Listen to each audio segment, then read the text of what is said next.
প্ৰতিদিন টাইমৰ বাতৰিৰ পিছতে শিৱসাগৰৰ খট্টিপাৰাৰ খাট পথাৰৰ দুৰ্ভগীয়া পৰিয়ালটোৰ কাষত উপস্থিত হ'লগৈ নীলাম কাকতিৰ নেতৃত্বত সাহায্যৰ এটা দল। পৰিয়ালটোৰ কাষত থিয় হৈ বান সাহায্য বিতৰণ কৰে দলটোৱে। পানীত উটি গৈছিল এগৰাকী উচ্চতৰ মাধ্যমিকৰ পৰীক্ষাৰ্থীৰ সকলো কিতাপ পত্ৰ। দুৰ্ভগীয়া পৰিয়ালটোৰ সকলো বয় বস্তু এতিয়াও পানীৰ তলতে আছে। আৰু এই সন্দৰ্ভত আমাৰ সাংবাদিক মুজাক্কিৰ আহমেদৰ এক ৰিপৰ্ট আপোনালোকলৈ আগবঢ়াইছোঁ। আচলতে মই এই মুহূৰ্তত উপস্থিত আছোঁ শিৱসাগৰৰ যিটো খাটপথাৰ অঞ্চল আৰু খাটপথাৰ অঞ্চলৰ যিসমূহ কথা বতৰাসমূহ আমি বিভিন্ন ৰাইজৰ লগত পাতিছোঁ। কিন্তু এই মুহূৰ্তত মই যিটো পৰিৱেশ দেখাবলৈ বিচাৰিছোঁ, এইটো এটা পৰিয়াল। এই পৰিয়ালটো মই ইতিমধ্যে তেওঁলোকৰ লগত অফ কেমেৰা গোটেই কথা বতৰাখিনি পাতিছোঁ। এই যিগৰাকী যুৱতী বা এই যুৱতীগৰাকী এইবাৰ হাই ছেকেণ্ডেৰী পৰীক্ষা দিব।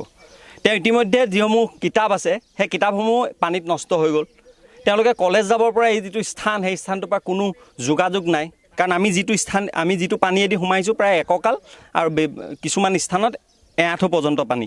কিন্তু এই যিসকল লোক সেই লোকসকলে কিদৰে নিজৰ জীৱন নিৰ্বাহ কৰিবলগীয়া হৈছে তাৰ পৰিৱেশটো এই মুহূৰ্তত মই দেখাইছোঁ।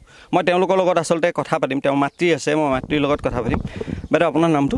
নমস্কাৰ, মোৰ নাম প্ৰতিমা কুণ্ডু। হয়, কি হৈছিল সেই যেতিয়া 20 তাৰিখৰ দিনাখন পানী সোমাই আহিছিল তাৰ পিছৰ পৰিৱেশটো মই অকণমান জানিব বিচাৰিম। তাৰপিছৰ পৰা মানে ৰাতি আমিতো দেখিলোঁ যে পানী এনেই বৰষুণ দিলে প্ৰত্যেকবাৰ পানী হয়, সেই পানী হৈছে বুলি ভাবিছিলোঁ। কিন্তু যেতিয়া ৰাতি বৰষুণ আহি কৈছে পানী হ'ল বোলে আহিব, আমিতো গম নাপাই, প্ৰত্যেকবাৰ পানী হয়।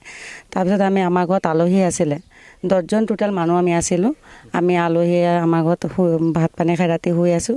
তাৰপিছত ৰাতি 2টামান বজাতেই পানী মানে বাঢ়ি আহি আছে। আমি শুই আছোঁ, ক'ব নোৱাৰোঁ। আমাৰ সেই কিনাৰৰ বাইদেউগৰাকীয়ে আমাক মাতিলে, মতাৰ লগে লগে কৈছে উঠা পানী। আমি উঠি চাইছোঁ, ছোৱালীজনী ৰুমত গৈছোঁ, দেখিলোঁ যে পূৰা পানী সোমাই আছে।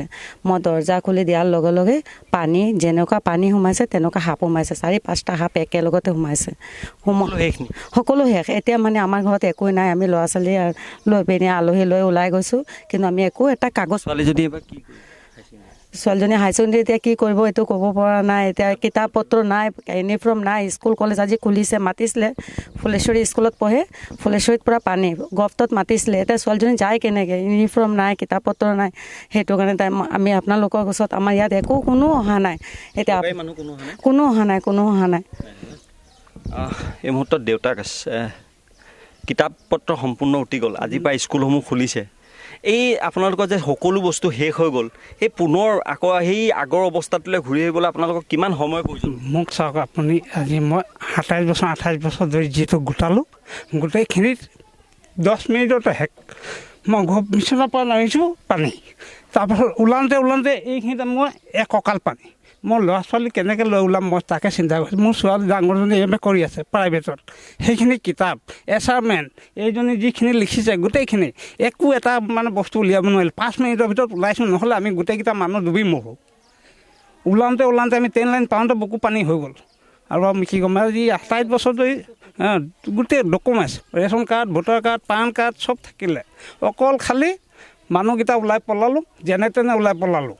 ৰিটাৰ্ণ আহিছিলোঁ, বুকু পানীলৈকে আহিছোঁ। তাৰপাছত অকণমান উঠিছোঁ, তেতিয়া মানুহটো পাতল হৈ গৈছোঁ, যাব নোৱাৰোঁ। মানে ইয়াত ভৰি দিওঁতো তালৈ গুচি যায়, উপঙি গৈছোঁ। তাৰপাছত মই উপায় নাপায় আৰু লাষ্টত নগ'লোগৈ। কি কৰিব মোৰ এয়াই আচলতে খাটপথাৰৰ যিটো অঞ্চলত তেওঁলোকে ইতিমধ্যে উল্লেখ কৰিছে যে জনপ্ৰতিনিধি অহা নাই, কোনো সংবাদ মাধ্যম উপস্থিত নোহোৱা স্থানত আহি আমি উপস্থিত হৈছোঁহি।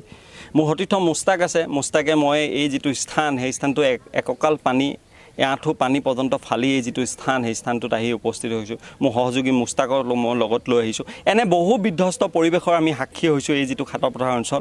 আৰু পৰৱৰ্তী সময়তো আচলতে এই যিসমূহ পানী, সেই পানী নিষ্কাশনৰ ক্ষেত্ৰত যদি বিশেষ ব্যৱস্থা গ্ৰহণ নকৰে, এই খাটপথাৰ অঞ্চলটো প্ৰায় ধন্যবাদ জনাইছোঁ মুজাক্কিৰ আহমেদ। আৰু এই আছিল খাটপথাৰৰ এটা পৰিয়ালৰ দুৰ্দশাৰ ছবি। কেৱল এটা পৰিয়ালে নহয়, আচলতে প্ৰত্যেকটো পৰিয়ালৰে আজি একেই অৱস্থা হৈছে।